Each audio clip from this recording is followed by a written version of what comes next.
នេះជាឌីសគូយន្តណាបងប្អូនហ្នឹងហើយខ្ញុំត្រូវការកែហ្នឹងហើយមុននឹងកែយើងយកអាសន្លឹកដែកឌីសហ្នឹងយើងរូតនឹងស៊ីម៉ង់ហ្នឹងបងហ្នឹងហើយរូតនឹងស៊ីម៉ង់យកទៅឆាបអត់កើតទេអញ្ចឹងយើងរូតហ្នឹងវាស្មើល្អឲ្យវាស្មើរួចហ្នឹងឲ្យវាមាន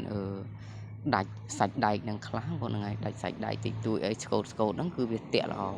ហ្នឹងហើយរូតទាំង3សន្លឹកហ្នឹងសាងខាងហ្នឹងហើយរូតដូចខ្ញុំរូតចឹងមកបាទដូចខ្ញុំអូសក្នុងដៃចឹងមកបាទអត់មានយកមកតឆាបទេអាហ្នឹងគឺយើងត្រូវការអូសអញ្ចឹងវាស្មើល្អព្រោះស៊ីម៉ង់វាស្មើបងហ្នឹងហើយស្មើយើងរូតចឹងមកគឺវាស្មើល្អបាទសាងខាងមករួចឯងខ្ញុំឌីសនេះគេវាអត់អូសទេតែអញ្ចឹងម្ចាស់គាត់បលែងទៅក៏អត់ខៃកង់ទេទៅកើមអញ្ចឹងយកមកខ្ញុំកែបងហ្នឹងហើយយើងកែមានបាក់ទេបងប្អូនហ្នឹងហើយយកស្នែវ៉ាល់កង់ប្រឡងស្នែវ៉ាល់6គ្រាប់មកអញ្ចឹងយើងដករសចេញមួយយើងតម្លាក់ចូលក្នុងដូចខ្ញុំដាក់អញ្ចឹងមកបាទដករសមួយមកបាទដករសម្ដងមួយហើយយើងតម្លាក់ចូលក្នុងនឹងមកឲ្យវាស្មើនឹងអាតំណប់ក្រោមមកយើងដាក់ញាត់រសទៅអាហ្នឹងកែឲ្យរសហ្នឹងវាខ្លាំងអញ្ចឹងរសហ្នឹងដែលខ្សោយយើងបាក់ដូរទេយើងយកស្នែវ៉ាល់6គ្រាប់មកតម្លាក់ក្នុងមួយរុនហ្នឹងមួយគ្រាប់មកអញ្ចឹងដាក់ឲ្យស្មើមកវាអាចរុញរសហ្នឹងឲ្យវាតឹងខ្លាំងអញ្ចឹងហ្នឹងហើយយើងកែសិនមកបាទហ្នឹងហើយនេះដាក់ស្នែវ៉ាល់មួយគ្រាប់ដូចខ្ញុំដាក់មកបាទហ្នឹងហើយតម្លាក់ចូលក្នុងរុនហ្នឹងមកហ្នឹងហើយដាក់រសហ្នឹងគ្រប់6គ្រាប់ហ្នឹងមកបាទយើងយកជើង3ហ្នឹងហើយយកជើង3តម្លាក់ចូលមកហ្នឹងហើយតម្លាក់ចូលដូចខ្ញុំតម្លាក់ចឹងមកបាទអាហ្នឹងយើងកែឲ្យវាខ្លាំងហ្នឹងហើយបាទដាក់ឌីស2ឌីស3ឌីស4នេះទេអញ្ចឹងកែដាក់តែរសហ្នឹងរួចនឹងកែរសហ្នឹងឲ្យយើងដាក់រងដាក់ស្នែវ៉ាល់ហ្នឹងមករងក៏បានស្នែវ៉ាល់បានឲ្យតែចូលអញ្ចឹងជាដំបូងយើងដាក់ស្មាច់មុនហើយក៏ខ្ញុំដាក់ស្មាច់ឌីសហ្នឹងមុនហើយយើងដាក់ដែកបាទផ្លាតូវាបាទរួចនឹងដាក់ឌីសមួយទៀតបាទហ្នឹងហើយយើងដាក់ឌីសហើយដាក់ដែកនឹងមួយទៀតអញ្ចឹង3សន្លឹកហ្នឹងដាក់ម្ដងមួយហ្នឹងយើងដាក់ស្មាច់ឌីសនឹងមួយទៀត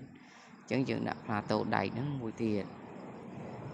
បាទហ្នឹងហើយយើងដាក់មួយទៀតហើយយើងចាប់ប្រឡងហ្នឹងហើយឬចាប់ប្រឡងអានេះយើងកែអញ្ចឹងប្រឡងមូអត់ដល់យើងយកជើងជន់ចកត់តិចមូចូល2នាក់អញ្ចឹង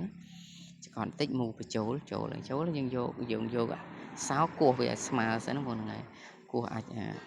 ស្មាច់ហ្នឹងឲ្យវាស្មើមកឲ្យយើងតម្លាក់ចូលក្នុងប្រ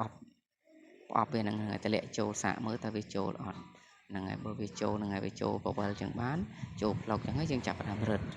តែពេលយើងអត់ទាន់បានតម្លាក់ចូលទេយើងរឹតខ្លាចវាអត់ចូល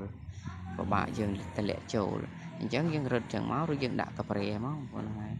ដាក់កាប្រេបត់ដូចខ្ញុំបត់ចឹងមកបាទហ្នឹងបាទជាប់បាត់ហ្នឹងហើយយើងរឹតប៉ុណ្ណឹងគឺមួយស្នែក្បាលវាមួយស្នែក្បាលដូចខ្ញុំចូលហ្នឹងហើយ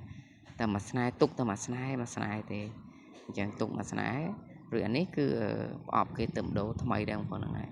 ជើងវាអត់មានថ្លុកទេហ្នឹងហើយវានៅស្មើស្អាតវាអត់មានបញ្ហា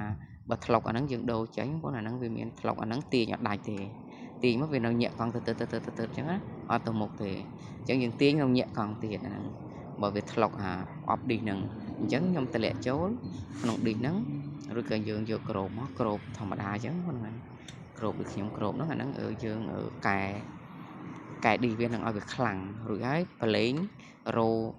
ពាក់កណ្ដារ៉ាអីប្រឡែងគឺខៃ3ជុំហ្នឹងបានខ្លាំងបណ្ដោយហ្នឹងហើយនេះខ្ញុំរៀបរួចបាត់បងប្អូនហ្នឹងហើយអញ្ចឹងធ្វើដូចខ្ញុំទៅហ្នឹងហើយវីដេអូខ្ញុំមានតែប៉ុណ្ណឹងជាចុងក្រោយជួយ like ជួយ share បងប្អូនអរគុណបាយបាយ